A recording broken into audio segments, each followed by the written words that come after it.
Hey guys, welcome back to another video where today we will be playing the Pokemon fan game, Pokemon Infinite Fusion. I know that this is a bit late to be hopping on the bandwagon, but I've been busy playing this game to, learn it. Yeah. So I decided to do a Nuzlocke. This is the third time I'm trying this, since the last 2 attempts have had a corrupted video file.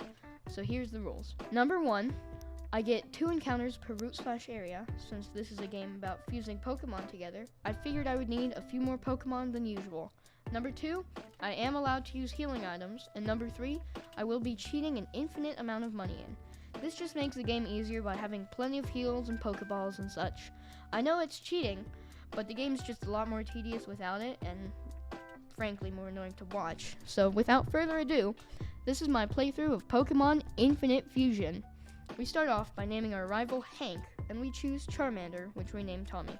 Because this is modern mode, which means Brock is a steel-type gym leader and Misty is an ice-type gym leader. Our rival fuses the other two together and annoys us with a fight before we can start our journey. After spamming Scratch and winning, Oak tells us to go get his package, because I guess he's too old to walk like 500 feet? I don't know. So we go and pick up his custom Pokeball, and we get a free DNA splicer, and then we deliver the package in exchange for a Pokedex and 5 Pokeballs. We immediately rush out into the grass for an encounter, and our very first friend is none other than Azurill. We name her Tracy, and then find our next friend right next to her. A Bidoof. Great. 2 water types. Oh well, we catch the Bidoof and name it Jesus. Then we go back to Viridian, where we heal up our Pokemon. Then we talk to some rando and walk over to Route 22, where we torch some kids' pets. Then we catch our 2 new encounters, our Teddiursa named Theodore, and then we encounter a Slugma, which breaks out of all of our Pokeballs and is caught in the very last one. So we name it Balls. That's right, our Slugma, Balls. We heal our Pokemon, and then we pick up the Pyukumuku in the Pokemart and decide to cheat on our money. We decide to make a few fusions, namely Bidoof and Slugma to make Jesus the Slugdoof, Pyukumuku and Teddiursa to make Theodore the Pucursa, and last but not least, Charmander and Azurill to make Tommy the Azumander. I go back to Route 22 to beat up some baby elephants and a little kid, then we fight Hank. He leads with Shanks and I lead with Tommy. I just use Ember until the Shanks dies, and then he switches into his Eevee.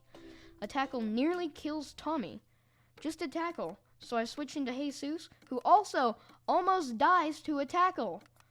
But he gets off a burn because of his flame body ability. So then I switch to Theodore and try to take it down with Scratch.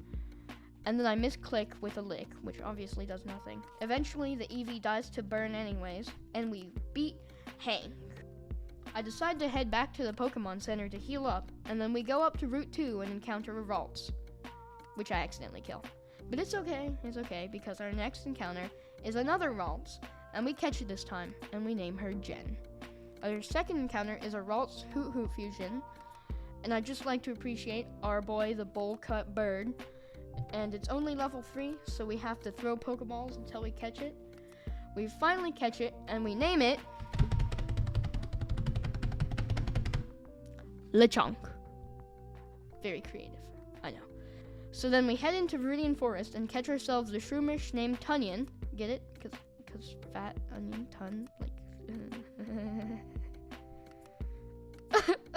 Then accidentally catch a Sentret named Stronk back in Route 2, which I never use and I eventually release because I'm not allowed to have it. I realized that later. After Tommy gets paralyzed by a Stun Spore, I decide to switch Jen in to the first slot because she's a flying type. Spoiler! No, she's not! Lechonk is the flying type, but because of the sprite glitch, I accidentally switch in Jen.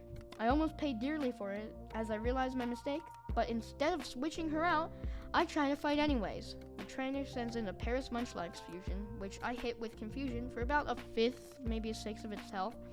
Jen takes 1 hit, and I can see that she can only tank 2 more, so instead of switching, I just spam double team.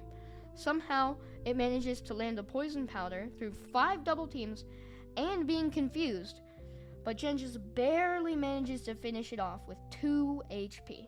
I switch out to Theodore and just wipe the rest of his team, and finally we catch our second forest encounter, Budew! We name her Flowers, and then rush through the rest of the forest and end up in Pewter City.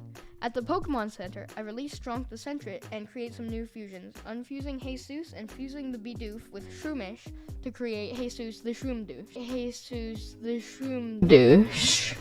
Okay, sure. Then I fuse Budew with Ralts to create Jen the Raldoo. I add Theodore back to the team, along with Slugma and Hoot Hoot, and then I go and fight the Rock Herd Gym Leader, Brock! This is the exact line that Brock says in Fire Red, as you can see on screen. We fight the first gym trainer's Venomour and take it out with 2 embers. Then 1 ember kills his Ninink, and we're on to Brock, who leads with a duck. 10 out of 10 name, and it's an Aeron Psyduck infusion, if you didn't know. It ultimately goes down to Ember, and we get his Steve Jr. down to the red, but Confusion puts Tommy at 7 health and confused, so we have to switch into Slugma and we finish off Steve Jr. With the Boulder badge in hand, we decide to Wonder Trade Slugma away, and we receive Bourbon the Duosian Delibird fusion from someone. With our very first badge in hand, we've begun our journey to become a Pokemon Master. I hope you enjoyed this video, guys, and remember to like and subscribe. Part 2, where we go through Mount Moon and fight Misty, will be soon, I promise. Until next time, eat some potassium, I guess. Bye!